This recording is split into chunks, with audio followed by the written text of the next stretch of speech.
So I have a question. Is it really just as easy as learning new things to keep our brain sharp as we age? So is learning important for making a stronger brain? Absolutely. And it's why I encouraged Lisa so much. I'm like, you want to do this podcast? You're going to grow in ways that you have no idea because you have to think. You did this script. You had to sit there and think about these questions. And then you have to get on and you have to make a conversation about these questions. Imagine what our brains are doing, and then imagine what the listeners' brains are doing when they're taking notes. They're making these connections that are rewiring their brain and maybe making changes in their lives. Like, this is truly rewiring a brain.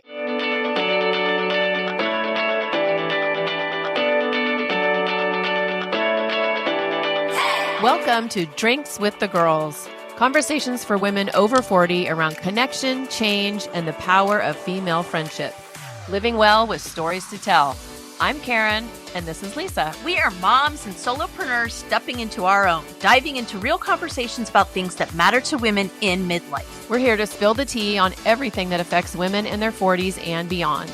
Topics like loss and grief, changing relationships, launching kids, menopause, and reinventing ourselves in midlife. We are here to tackle it all. Connect with us through a blend of our lived experiences, our friendship, the memory of our moms, plus a collection of real stories, honest conversations, and engaging interviews that will make women over 40 feel seen and remind them that they're not alone on this journey called life. Let's go. Welcome to Drinks with the Girls. Today we are diving into what's happening in our midlife brains with the amazing Andrea Samadi, my sweet dear friend, who is an expert in neurology, because I only pick genius friends. Andrea, we are so thrilled to have you here.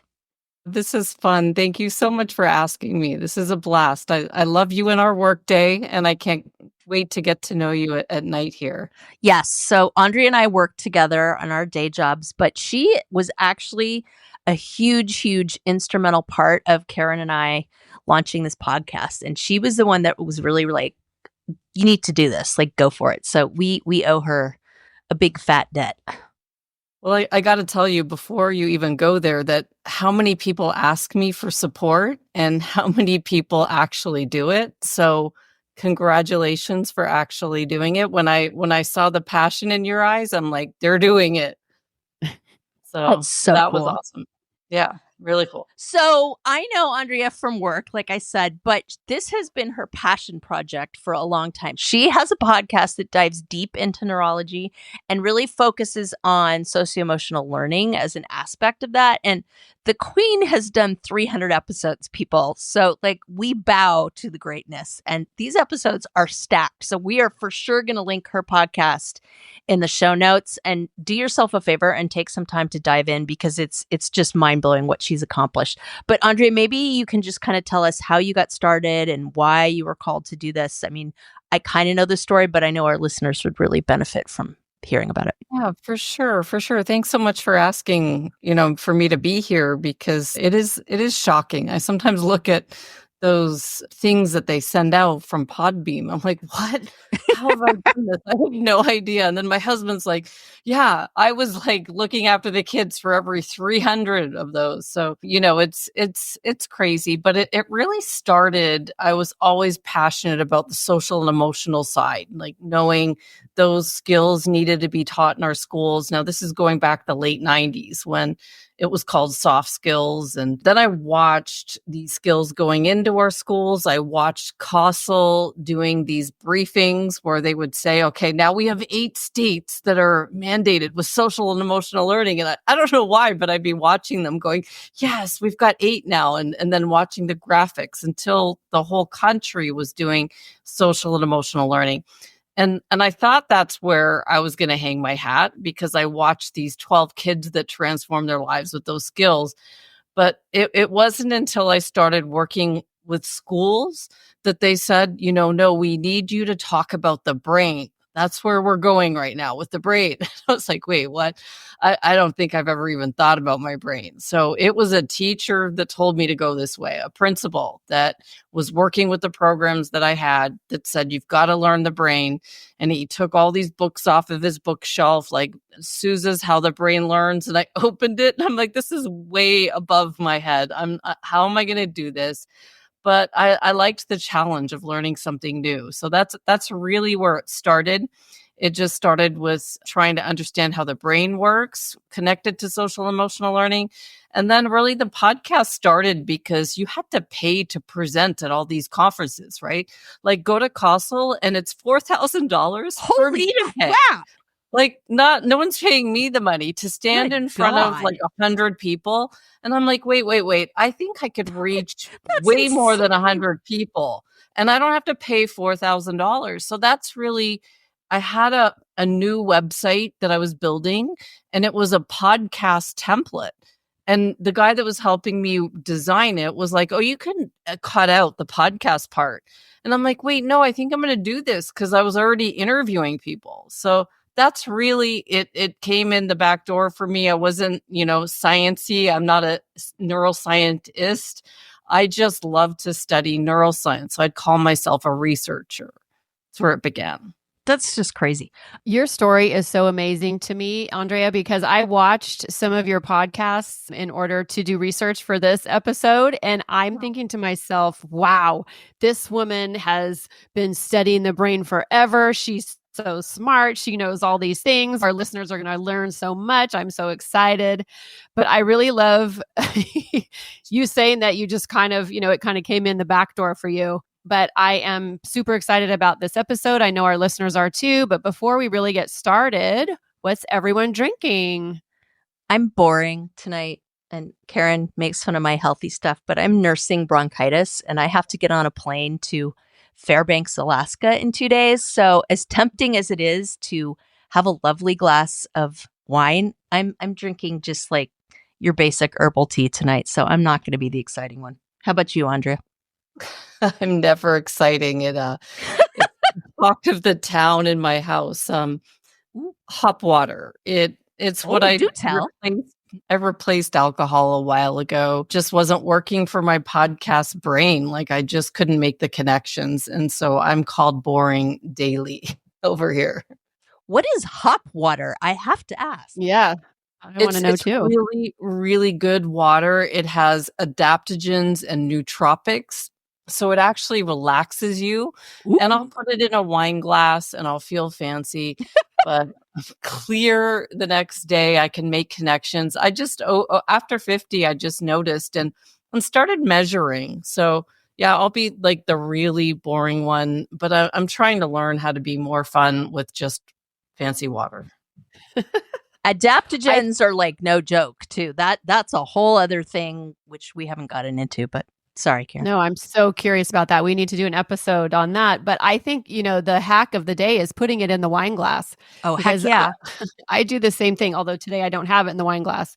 I'm drinking a Polar Premium Seltzer cranberry lime flavor. But yeah, putting it in the lime glass makes it, you just feel special. Oh, yeah. You fancy. All right. So fancy, because we're fancy like that. Let's get to it. So can we start off talking about the term neuroplasticity? I feel like we kind of hear this thrown around, but Andrea, can you break that down, what it is and why it matters for women, especially at this stage in life? Yeah, so I'll just go back to when I first heard the term neuroplasticity. I didn't even know what it meant. And you're right. I've heard it thrown around so many different times, like neuroplastic. The brain is plastic. The brain can change. So I really wanted to dive into that on my podcast. I did one called Neuroplasticity versus Neurogenesis. Like, I'm really curious, can our brain change? If we've messed it up, can we make it better? Like, honestly, and I'm not joking around here. I know you aren't. So I went to Dr. Daniel Amen's clinics and I had my brain scan to see what he would say about it. And my husband went. He's a former firefighter from New Jersey, so he's breathed in a whole bunch of toxins. And we had a look at what our brain was like. And honestly, my brain was sleep deprived and his had some damage from probably breathing in the smoke from the fires.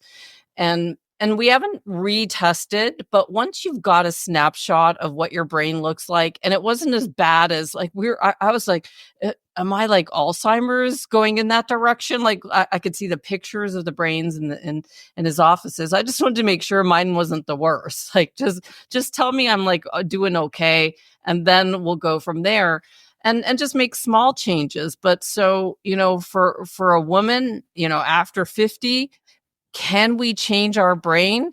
I really think we can. I think if we've had a head injury, it's shown that you can change and heal. I did that episode and I saw why it was controversial because so some people will say you cannot grow brain cells unless they're in certain areas. Like I think the olfactory nerve was one part that you can. But listen, like I know for a fact that when I cut out doing things that make me slower and are like my brain isn't wired properly, when I cut those things out and I do things that make me feel good, I'm wired the right way. I can make connections in a way that I can't when I'm doing things that are bad for my brain. So I just look at it like this, like imagine your brain as a city map, right? And then there's roads and neurons, and those roads and neurons don't change. They're there, they're in your brain. But what does change when you do things like you learn is it's that synapse. They can make connections with another, and those connections can go stronger with repetition. So it's the wiring of the brain that I think is important for us to understand. And I still will believe that we can create new brain cells from exercise. We can go into certain books. I took this one guy that studied the brains of kids. They did exercise and they improved their test scores. And so I really do believe that there's chemicals that are created, BDNF for one, that can enhance our brain power, make us smarter, more resilient. And it's just being smarter as we get older with these things. But that it's I found out it was a controversial question. I'm not a scientist, and I don't want to say that we can create brain cells when we can't, but I really think that if we're smart about it and we make those choices, like drinking water, drinking tea, we're doing that for a reason. We know from doing it before that it didn't work out for us. And so we're choosing a different wiring in our brain to make the end result of what we want, right? I think about when you talk about neuroplasticity in my mind, like, because we have a lot of PTSD in my family.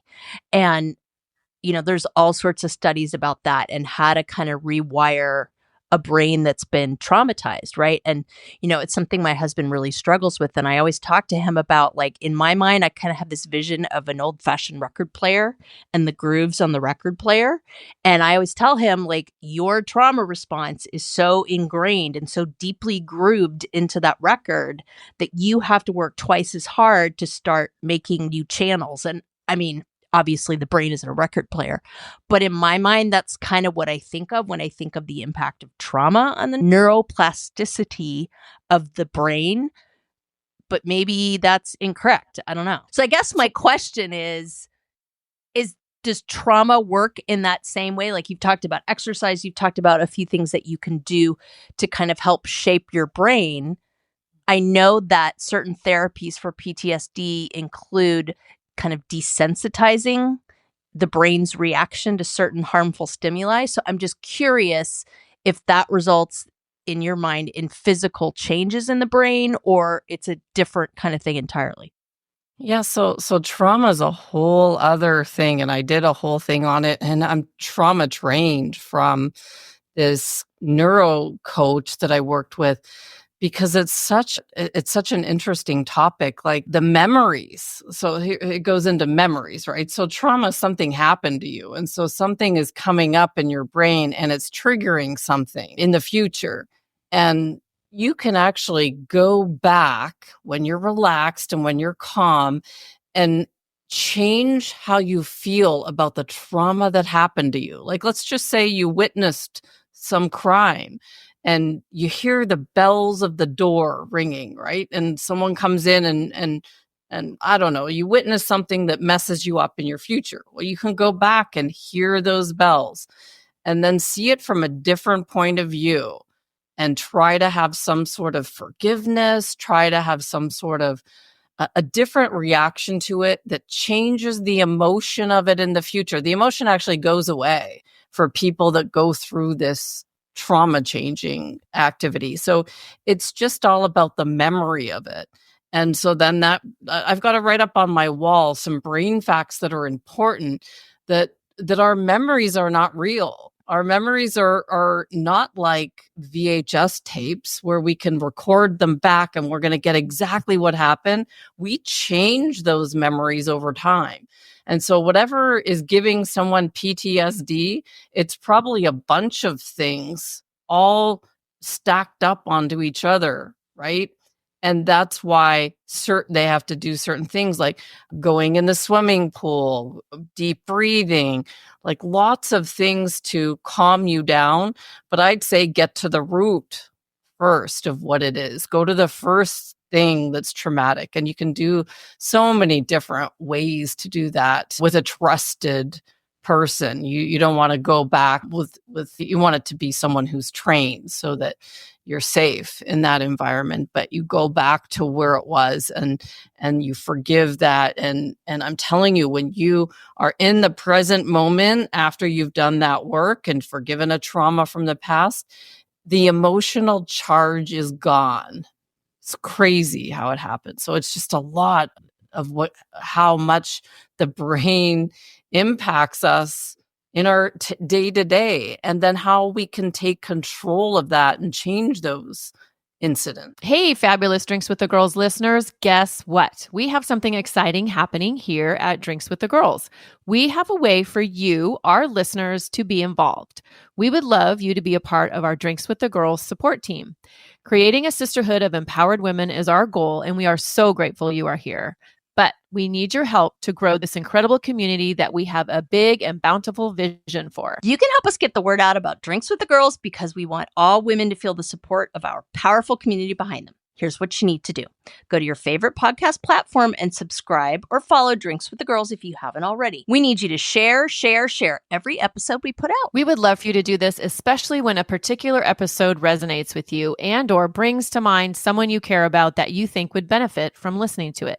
Share with a girlfriend via text, share to your email newsletter, share on your socials, share from the rooftop. Every share is a chance for all women around the world to feel connected and supported by our Drinks with the Girls sisterhood. The other thing you can do is officially join our Pod Squad email list. That will help you in two ways. First off, every time a new episode drops, you'll get an email with info on the topic, so it reminds you to tune in and listen with an easy-to-follow link. But it's also an easy format to hit forward on and share with some of your favorite people so they can easily access the newest episode.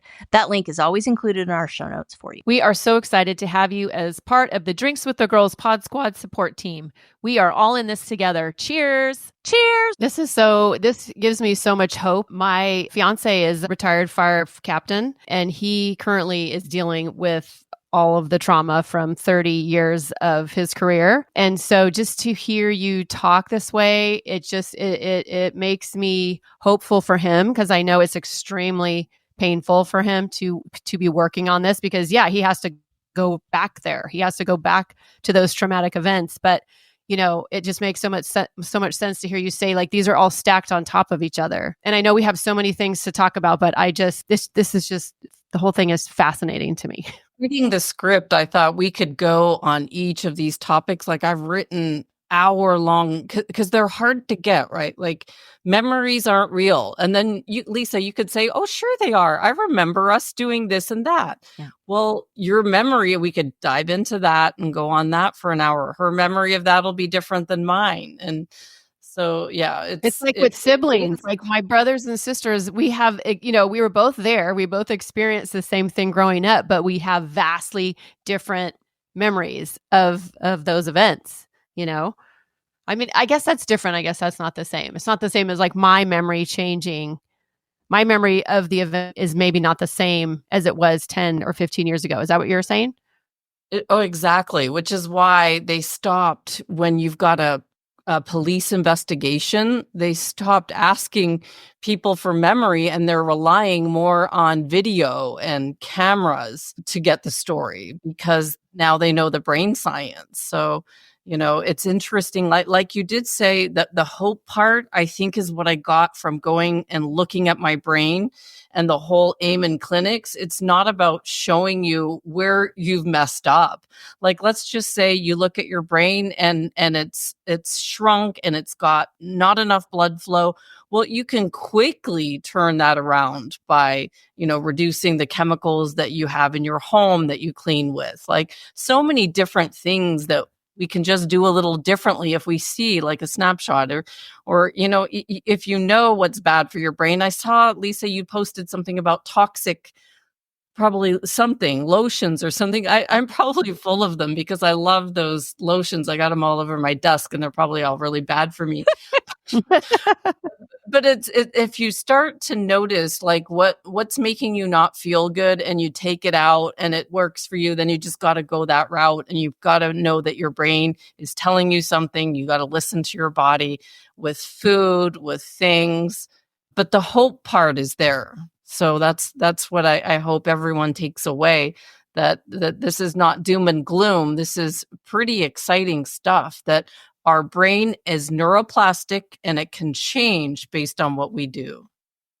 Can you talk a little bit about that in terms of like the women that we're talking to over 40? Because I'm 56 and I feel like my brain has betrayed me with the brain fog and of course the sleep that comes with menopause and all that. So can you just talk a minute about like what can women who are in perimenopause and menopause who notice differences in their memory or their cognitions, like what can we do?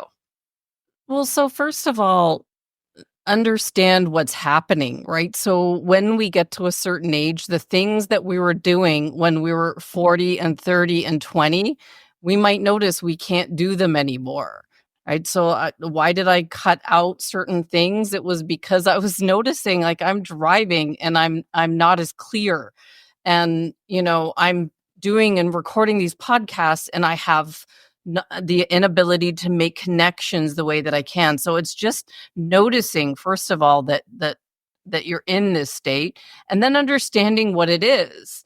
And so I did a whole episode on what is brain fog, and I got the research from this guy, Dr. John Leaf. He wrote this book called The Secret Language of a Cell.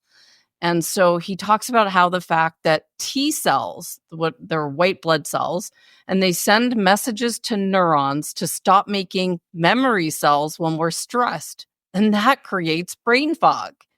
And so, first of all, when we're stressed, like I know when I'm running around, everything's coming at me. It's like, do this, do that. You don't know where to go. So the first thing is to have techniques to mitigate your stress. And when it's chronic stress, you're in a bad situation. If you know that you've got stress that you can't get away from, it's only going to lead to illness. The cells can't handle chronic stress. That's just scientifically proven. So it's just understanding, first of all, why we're in this state, what we're doing. And if it's stuff that we can control, let's move away from, the stress, and then build in stress relieving strategies. Like, I did this one, and I can only talk to the work that I've done through the podcast. So there was this one tool that I used. It was this thing that I had to stick on my stomach, and it measured my heart rate variability. And every time I was stressed, it would beep and it would tell me to breathe, and that would increase my heart rate variability and lower my stress. And I'm like, is it that simple that I just needed to go? And then the thing leveled out. And I'm telling you, it happened when I was driving and I didn't know I was stressed. It would beep, beep, beep, beep, beep. And I'm like, oh, I'm like having a nice time driving my kids to wherever we were going, and life is good. But something in me was stressed that it picked up, and I just had to breathe, and then it evened out. So, having tools that you can measure and know when you're stressed lowers your stress. It happened right before I would fall asleep at night. all the things of the day would come through my head, and it's like beep, beep, beep, beep, beep, beep, and start breathing. So I started to incorporate deep breaths, which sounds like, could that really work? Well, yeah, there was this tool hooked to my stomach that showed me my heart rate variability evened out when I breathe. That would be what I would say, first of all, is understanding why brain fog happens. And then what are you doing? Is there anything you can not do, take out, that you notice you're more clear? Go that way, go towards clarity. Even though it's things that we don't want to give up, we might love certain things, certain foods. They just don't make us feel good. Over 40 and 50, we have to start making changes towards health. Why am I not surprised that basically what you're saying is that we women overschedule ourselves and overdo it and just over all of it? And you can't do that because no human being can effectively function with the amount of stuff that we take on. I mean, that doesn't surprise me one bit. I don't know about you, Lisa, but didn't you hear in there a big fat permission slip for women right now? Oh, heck yeah. Heck yeah. And we're always preaching about that too, about self-care and just stop trying to do all the things and hang yourself on this cross for not doing all the things. And I mean, to me, that was the basically the neurobiology of the permission slip for sure. Now, what about sleep? That's a question I have, right? Because I personally have to take sleep medicine each night because I was just waking up in the middle of the night and not going back to sleep, and just was a basket case because I wasn't sleeping. And I know that Karen struggles with that too. I mean, it's pretty common in menopause to struggle with sleeping. And I know that sleep is also the way the body kind of repairs cells and does all of that. So, I'm sure there's research. Talk to us a little bit about the brain and sleep and other than medication, what are some things that we can do to, get back that sleep that we seem to kind of lose in midlife? Okay, so this is my weakest link, sleep. So I'm with you. But I've studied this. I'm telling you, I've been working on this since 2019, like a long time. I've started measuring and how can I improve my sleep? Honestly, I'm with you. And a little part of it for me is I live in Arizona, so I've got to get up early for the things that are important for me because of the weather, the heat. It's too hot in the summer, so I've got to get up early. That means I need to go to bed by a certain time, and sometimes you're just not home from picking up the kids from their sports. So that's a part of it, is scheduling. But so I've been doing a few things, measured a few things, lots of different ways.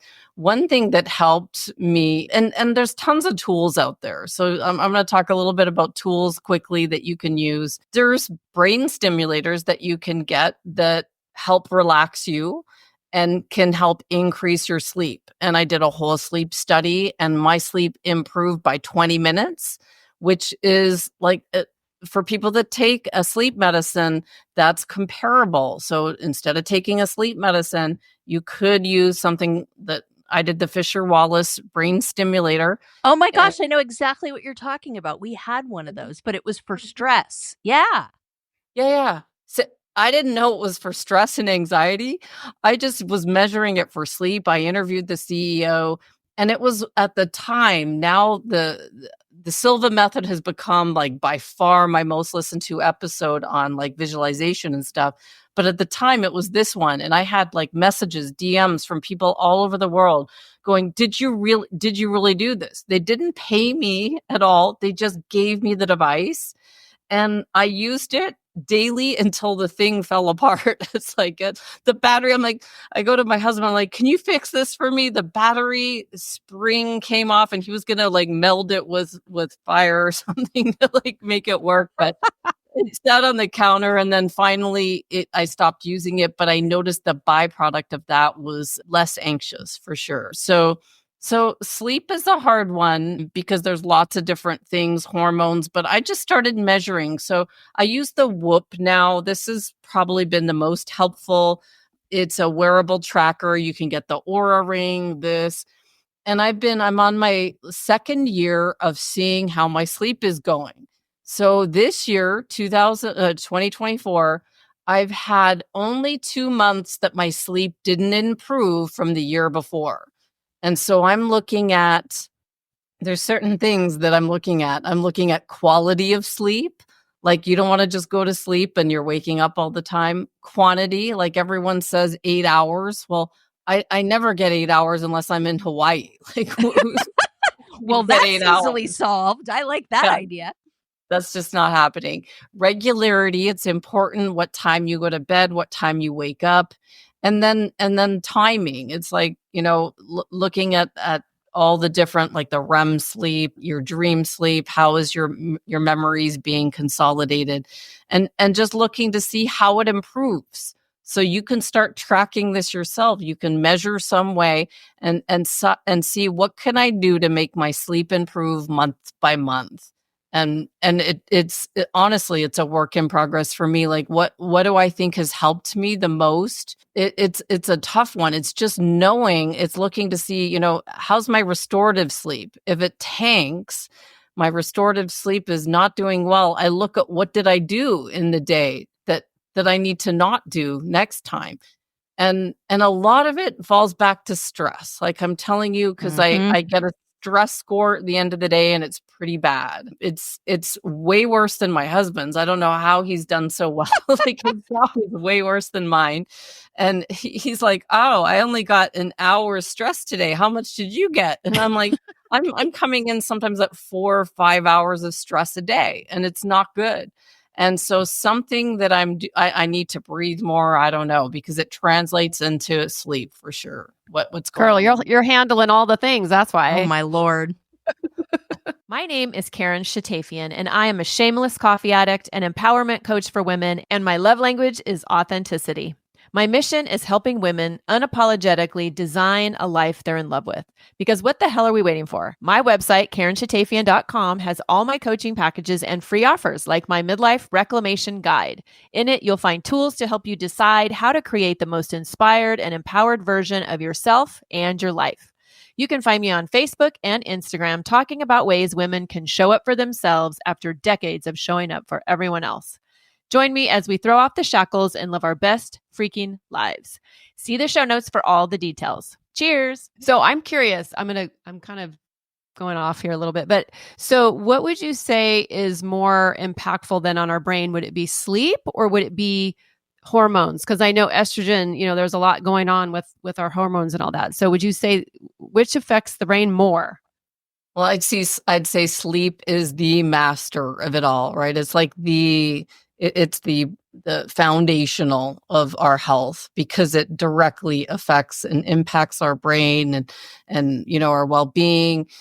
Hormones are good to look at for sure. Like, go get a blood panel and then take that blood panel to a naturopathic person that's going to do wizardry with it. They can look at it, and not like your doctor that's going to say, "Oh, here, you need to take this, this, and this." That's going to give you all these side effects. But go get someone that's going to tell you and notice certain things. Like, yeah, I noticed some of my hormones needed work, so I got some hormone replacement that I take.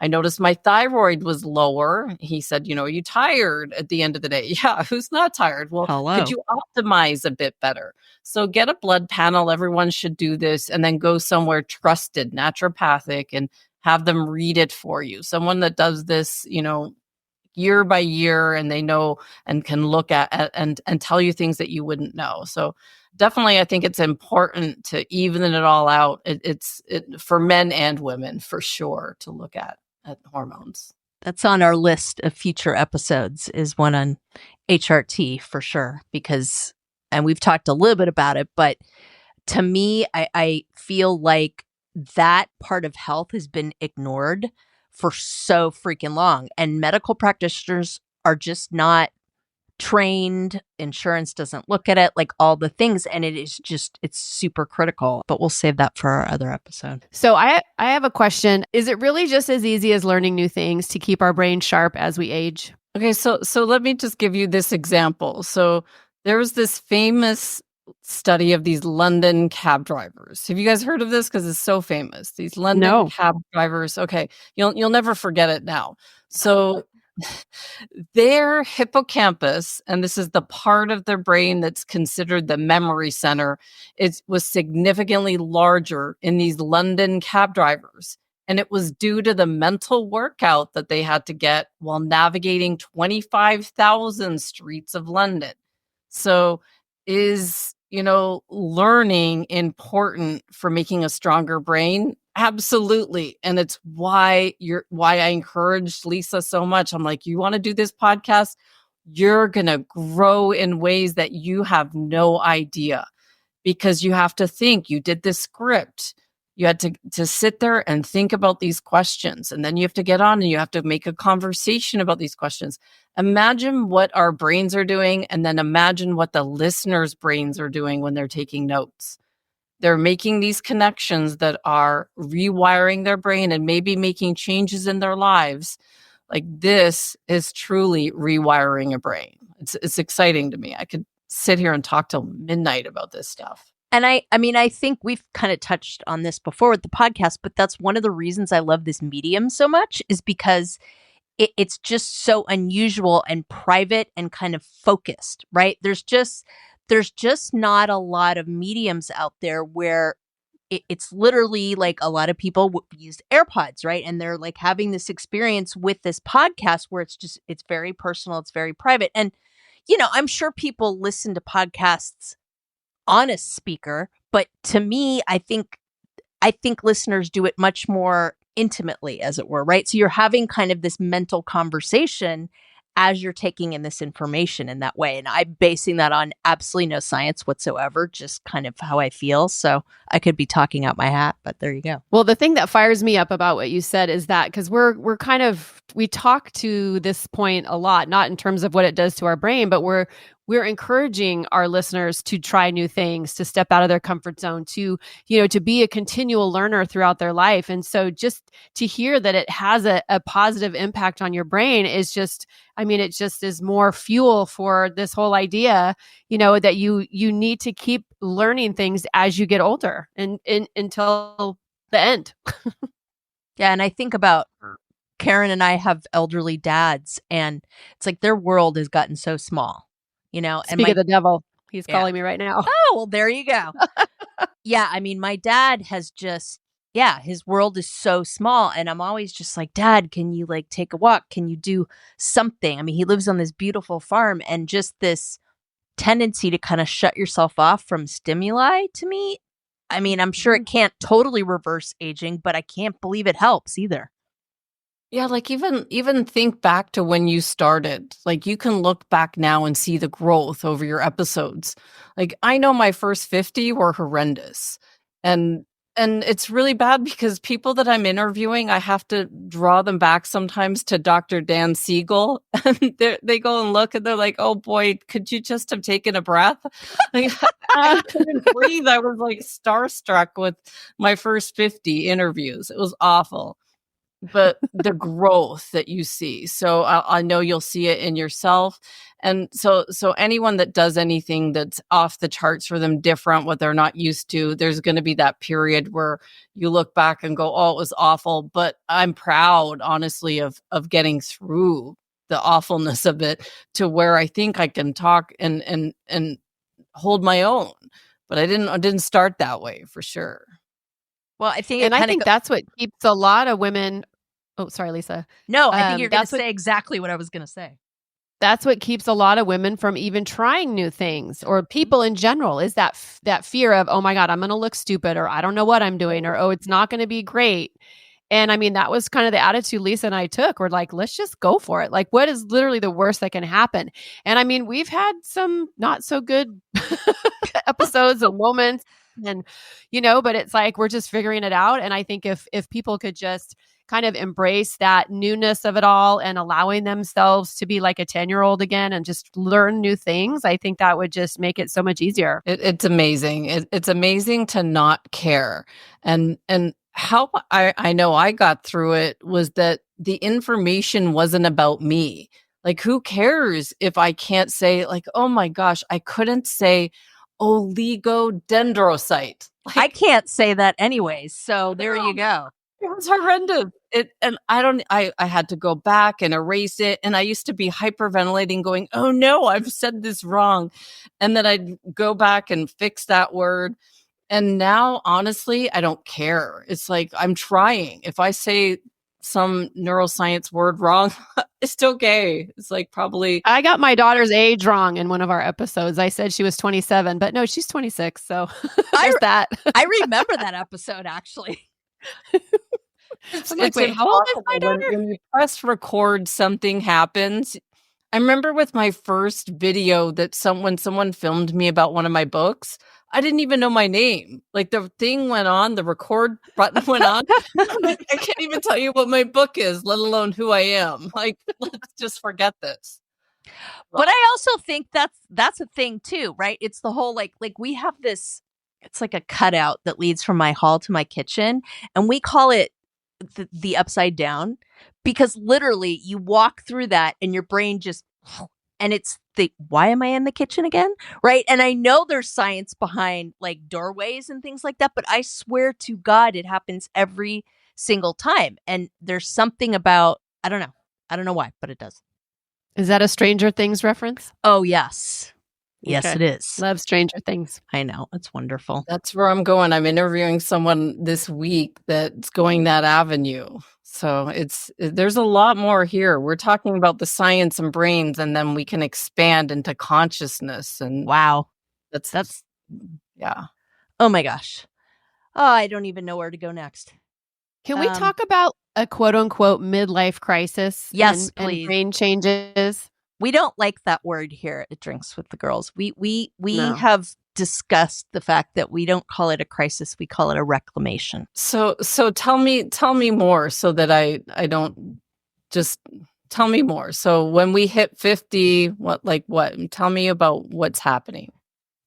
Well, I feel like there's this unknown, mysterious thing that everybody is waiting to happen, first of all. But then we kind of get here. And I mean, it is a wild ride, I have to say, being in 40s and 50s. And I'm just curious what is actually happening in our brain when the quote unquote midlife crisis is happening.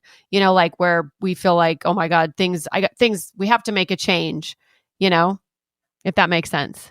Yeah, definitely. So and I have to refer back to a podcast I did with Dr. Anna Lemke, and it's all about dopamine nation, right?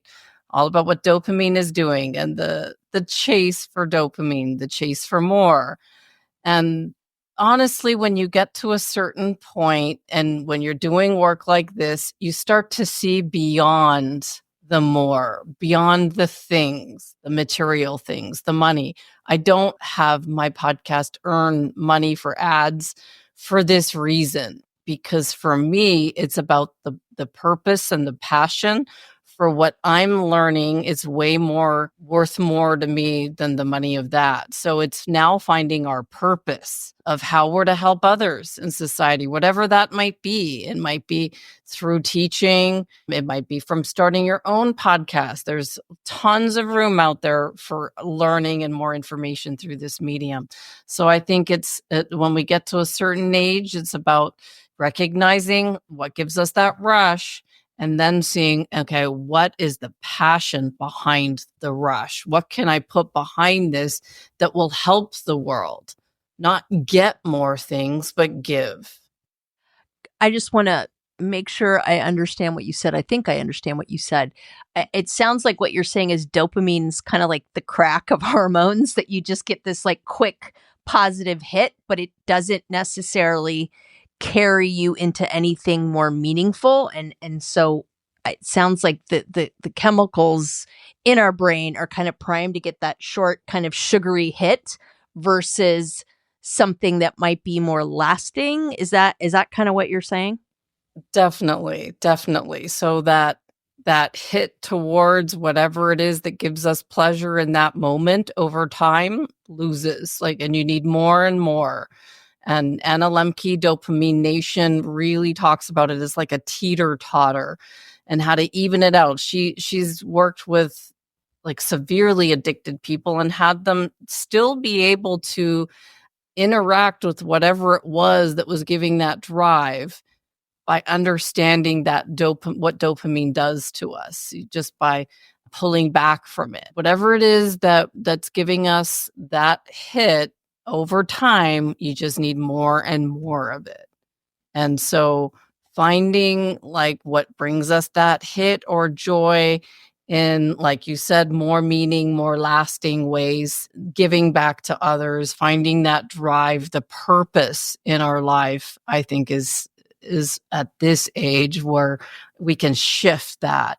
And honestly, the things that give us, like, look at some of the things we've talked about, some of the things that have given us that drive, we notice aren't really that good for us. So we're not choosing to do them right now. A lot of the stuff like our social media or phones, when we're doing work that's meaningful, we don't even look at them, right? Like we don't even need them because the drive and that dopamine excitement comes from the work that we're doing. And so I think that's what I'm trying to say, is to find that whatever it is that brings you that joy that lasts. My name is Lisa Corachella McDowell, and I'm not just a healthy smoothie girl. Check out nextlevellifewithlisa.com, my website and centerpiece for all that I do. Connect with me about my free classes, the fabulous health and wellness products I have, literacy work, special education advocacy, and social media. I try to live my truth and put it all out there authentically. And for a special offer, go to nextlevellifewithlisa.com/podcast for some exclusive goodies for my Drinks with the Girls listeners. See you there. I don't know that I've ever heard anybody talk before about dopamine being a bad thing. So this is really fascinating to me. And it doesn't sound like you're necessarily saying that it's a bad thing, but it's not sustaining is what I hear you saying. Exactly. It'll die out, right? Whatever it is, it's going to crash, and then you're going to need more of whatever that is. It's a teeter-totter. It's trying to find that balance of what works for you. And sometimes it's hard because the teeter-totter is always off balance. So it's like, how do you stay in balance? Well, it's finding things that nourish you from like going out into nature and going for walks, looking at, instead of your phone, looking at the sunrise, the sunset, like finding the joy in the day, I guess, is where the pleasure and the joy come from, and it's sustainable. It's not, you're not going to have to reach for more of it. It's like, wow, look at that sunrise, So some of what you're talking about sounds to me kind of like self-care, right? Or compassion for oneself. So I find it interesting, the whole dopamine piece, right? So Karen talks a lot about incorporating pleasure into your life, and that, having more pleasure is a way to really care for yourself. And I don't necessarily think you're disagreeing, but I'm just trying to wrap my brain around making that more sustainable, I guess, would be the question I would have. So if I think about self-compassion, so let's even just go there, because it's come up for a few times for me on podcasts when people are interviewing me or I'm on their shows. They'll say to me at the end, Andrea, be kinder to yourself. And I'm like, wow, like how do you know that I'm not? How is that showing up on, how do you see that in me? Right. And so we're talking now about the whole self-compassion, being kind to ourselves, meditation, journaling, all that stuff can be seen from the outside. You can tell by looking at someone when they're too hard on themselves, self-critical. I don't know how to connect the dopamine to that.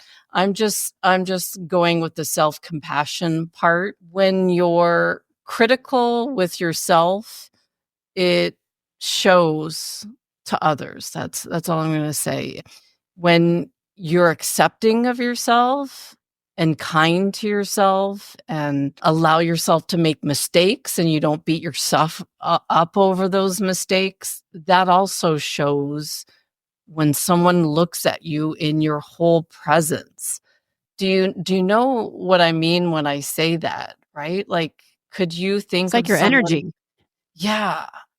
And I don't want to be too weird by saying like auras and stuff, but that was where I was going. It can be Bring it. seen. We love the weird. We Bring love it. we love weird Okay. and woo. It can be totally seen and felt in your aura. right? Like if you'll have a harsh aura around you.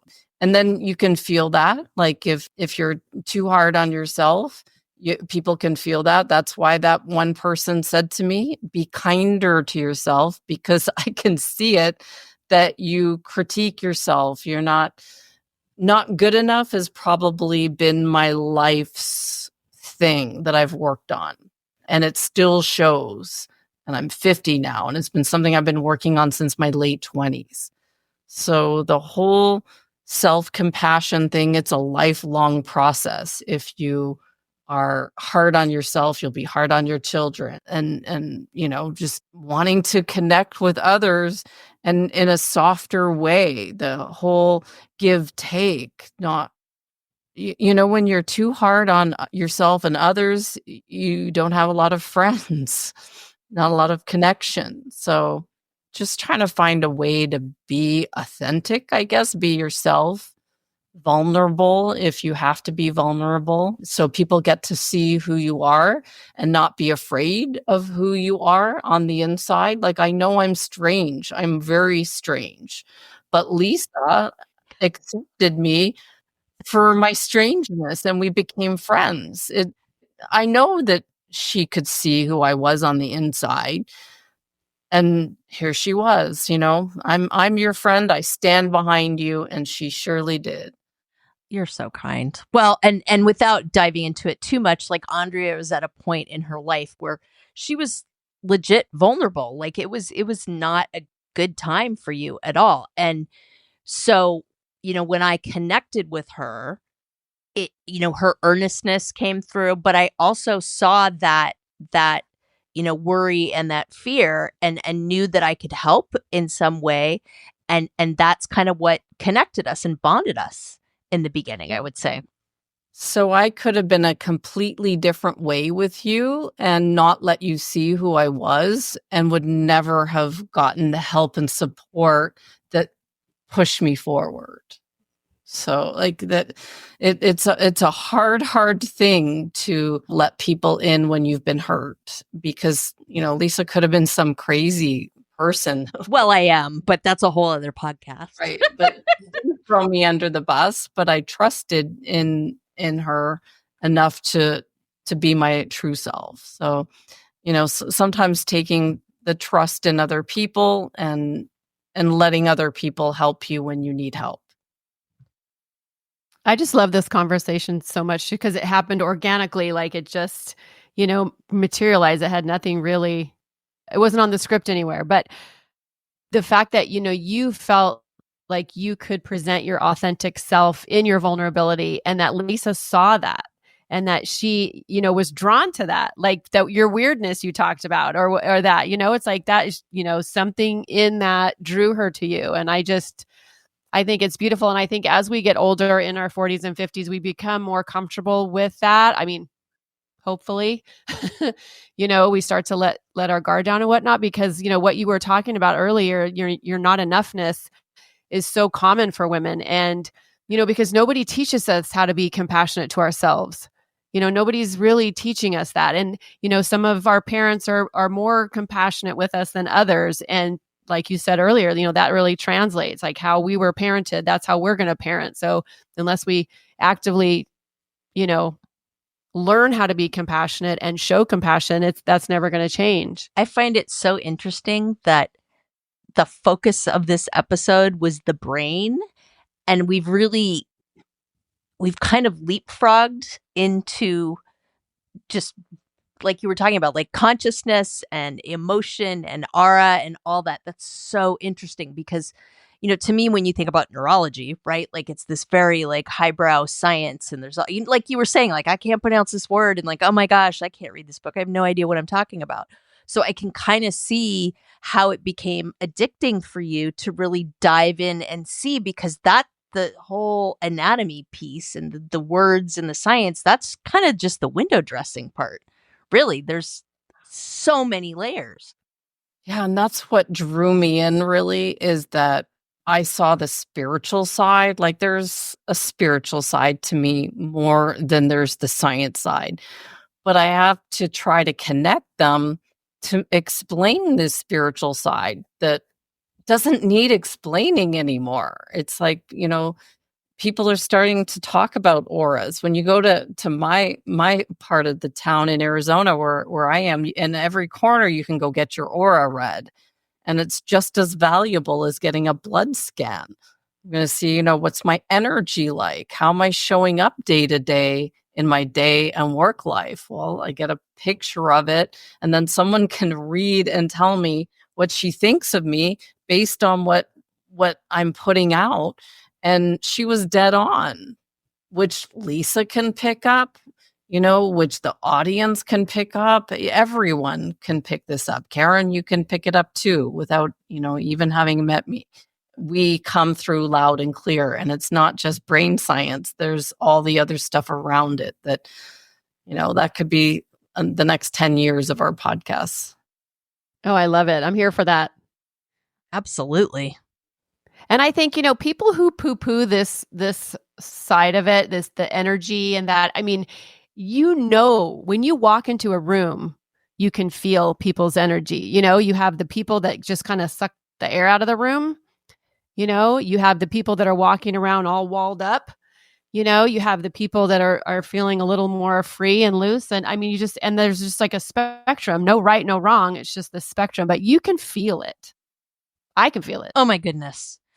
I feel like part of me is like, we could talk for like another half an hour. And then the other part of me is like, I feel like this is kind of a good place to stop. This has been insane and wonderful and magical and delightful. And I hope that our listeners have gone on the ride with us. I mean, we've definitely been trying to put it out there that way. And we will link as many as I can keep up with the references that Andrea made in the show notes for sure. But do yourself a favor and check out her podcast because it's incredible. And she talks at length about all these things. And to hear her talk, she's just getting started. And I, for one, am super excited about where some of these newer episodes are going to take her. But we are so grateful that you were here. Karen, you want any closing words? I am just so excited. I mean, this conversation did not even end up where I thought it was going to, and that's fun. And Andrea, I was wondering, are there any like takeaways that you think our listeners should walk away with, or anything else you feel like they should know? Yeah, for sure. Like if we were to go back to where we were starting with our brain health. After 50, just do the things that are good for your brain and don't do the things that harm your brain. It's pretty clear cut. We know what they are. Just move towards brain health, and that will move you towards clarity and success and purpose. Just keep your brain health at the heart of it, and just don't look back, because we're not 20 anymore. We're not 30 anymore. Those strategies worked back then, but we're a different being now at age 50, moving on. So I really do believe we can be our best selves. The guy that I'm interviewing on Wednesday, his name is Samadi, and he looks healthier now at age 60 than he did 20 years ago. And it's all about this. It's all about connecting the spiritual side of him to his brain. So that's what I think I'll end with. We can be our best selves, 50 and beyond. Love that. Saying cheers seems inappropriate at this moment. That's how we usually end it. But wow, thank you so much, Andrea, for joining us. And listeners, I'll try to link as much as I can in the show notes. But everybody take good care of themselves, and cheers. And listeners, if you liked what you heard, please share with a girlfriend, hit the like button, hit the follow. The more women that can hear about Drinks with the Girls, the more we are going to empower ourselves with amazing information like we heard today. So give it a share, and we'll catch you next time. Cheers. Cheers.